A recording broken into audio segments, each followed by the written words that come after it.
The MAF airflow sensor can kick off a series of codes, P0100 to P0105. I've seen those. So in my case, it was throwing off a P0101 code. Typically, on almost all cars, you'll have the filter, air box. There'll be a tube of some sort.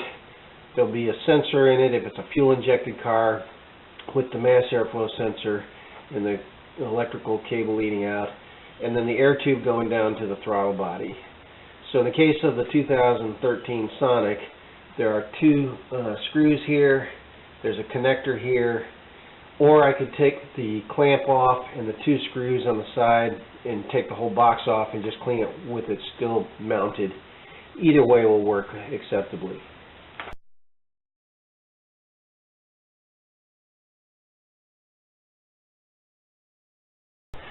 I'm going to disconnect the tab underneath and then press in the middle there. There's a little, when you pull this red slider out, you push that little black tab there and then it slides off pretty easily. Using a Torx head wrench, I'm going to unscrew the two screws. Don't drop them down in the engine.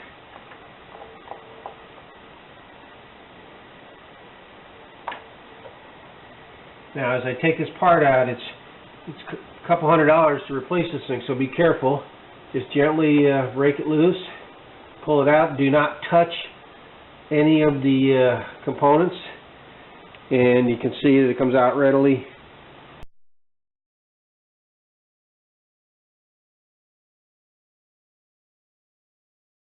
Now, everyone agrees, do not use anything that is not labeled MAF airflow sensor cleaner.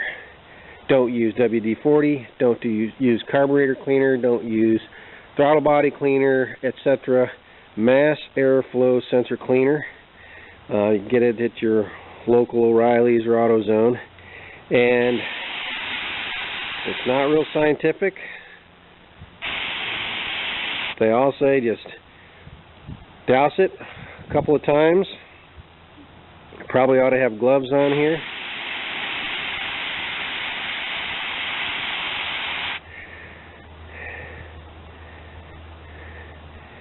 And one last time.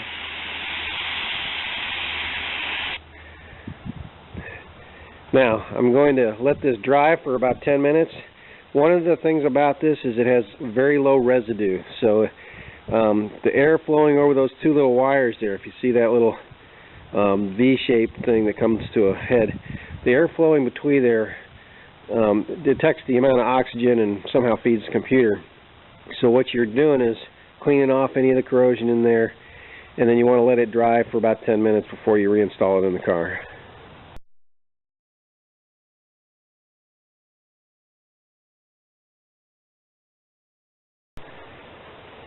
Okay, now that it's clean, I'm going to reinstall it. Make sure the electronic parts, the little wire part there is down. Put the two screws back in and reconnect the adapter.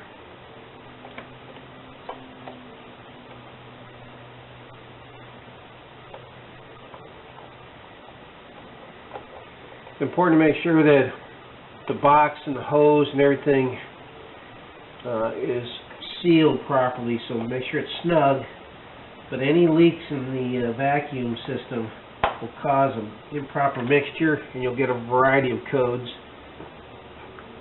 Slip it back on, push the retaining clip back into position.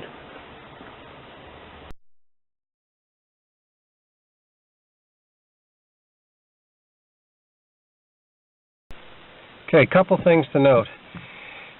When we start it, we shouldn't get the light unless it throws an immediate code. Secondly, getting the P101 code cleared, that once you start the engine, do not touch the gas or the transmission for at least 2 minutes, because the airflow sensor has to recalibrate.